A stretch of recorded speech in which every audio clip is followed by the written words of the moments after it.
ప్రభుత్వం వచ్చి 150 రోజులు అవుతుంది. పరిపాలన ఎలా అనిపిస్తుంది? చాలా సాఫీగా జరుగుతుందండి.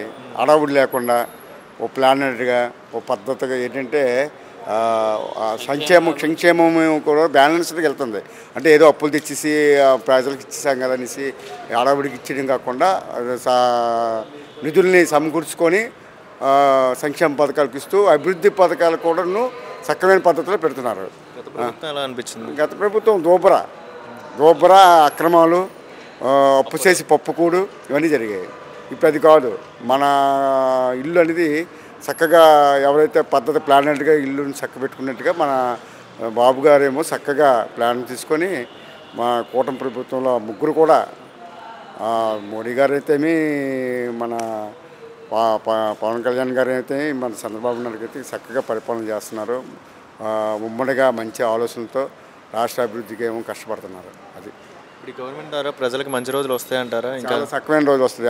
ఉపాధి కలుపుతుందండి. మొత్తం మీద ఈ ప్రభుత్వంలో సోమరిపోతులు కాకుండా కష్టపడి ఉపాధి కల్పించుకొని రాష్ట్ర అభివృద్ధికి ఏమో పాటుపడడానికి ఉపాధి కల్పించడానికి బాగుంటుందని మా ఆలోచన.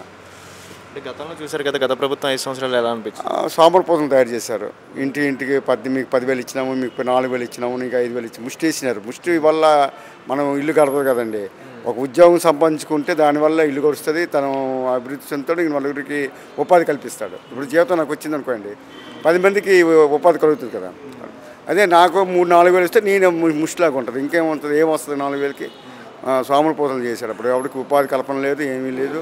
ఎక్కడ వ్యవసాయ అభివృద్ధికి కాలువలు లేవు, ప్రాజెక్టులు లేవు, రాజధాని అంటూ ఒకటి లేదు. మనం ఎక్కడికి వెళ్ళినా రాజధాని చెప్పడానికి లేదు. ఇప్పుడు అన్నీ కలిగినాయి. ఇవాళ రాజధాని ఉందని చెప్పగలుగుతున్నాం. రాబోయే రోజుల్లో రాజధాని దేశంలో ఫస్ట్ పొజిషన్ రావడానికి అవకాశం ఉంది. ఎందుకంటే ఇక్కడ పొల్యూషన్ లేదు, గ్రీనరీ ఉంది, వాటర్కి కరువు లేదు, చాలా చక్కగా ఉంది. తూర్పున కృష్ణా ఉంది. కాబట్టి చక్కనైన అభివృద్ధి చెందుతుంది. రాష్ట్రం కూడా అభివృద్ధికి ఈ రాజధాని అనేది ఉపయోగపడుతుంది. ఒక మాటలో ఏం చెప్తారు ఈ ప్రభుత్వంలో? అంటే ఒక మాటలో ఎలా ఉంది పరిపాలన? ఒక మాటలో చాలా చక్కగా ఉందండి. సార్, ప్రజెంట్ ఇప్పుడు కూటమి ప్రభుత్వం వచ్చింది కదండి. కూటమి ప్రభుత్వం వచ్చి 150 రోజుల పరిపాలన ఎలా అనిపిస్తుంది? 150 రోజుల పరిపాలనలో చక్కగా చాలా చంద్రబాబు నాయుడు గారు ఒక పద్ధతిగా ఒక ప్లాన్ ప్రకారము సంక్షేమం అభివృద్ధి రెండు సమజోడీలుగా నడిపిస్తూ పరిపాలన సాగిస్తున్నారు. గత ప్రభుత్వం ఎలా అనిపించింది?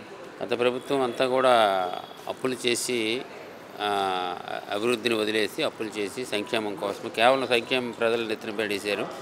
రాష్ట్ర ప్రజల మీద అప్పుల భారం పెట్టారు అంతే. ఇప్పుడు అభివృద్ధి జరిగిద్దని నమ్మకం ఉందా ఈ ప్రభుత్వం ద్వారా? జగన్మోహన్ రెడ్డి గారు గతంలో ఓన్లీ పాస్బుక్ మీద ఫోటో వేయించుకోవడానికి కొన్ని కోట్లు ఖర్చు పెట్టారని కూటమి ప్రభుత్వం ఉంటుంది. వీళ్ళు కూడా చిల్లర ఖర్చులు చేస్తారంటారా? వీళ్ళు కూడా ఫోటోలు వేయించుకోవడానికి ఖర్చులు చేస్తారంటారా? ఆపోజిట్ పార్టీ వాళ్ళని ప్రశ్నిస్తున్నారు కదా, ఈ పార్టీకి ఏమైనా సౌకర్యాల పరంగా వీళ్ళు ఉపయోగం చేసుకుంటారా? వీళ్ళు సొంత డబ్బులు, ప్రజల డబ్బులు?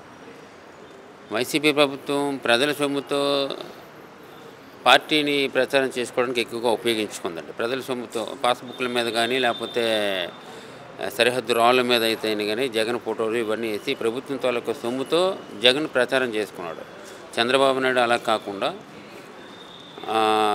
ప్రభుత్వాన్ని ముందుకు నడిపించడం మీద దృష్టి సాగిస్తారు. ప్రజల సంక్షేమం గురించి, తర్వాత అభివృద్ధి ఇవన్నీ కూడా ఆలోచనతో ఉంటారు.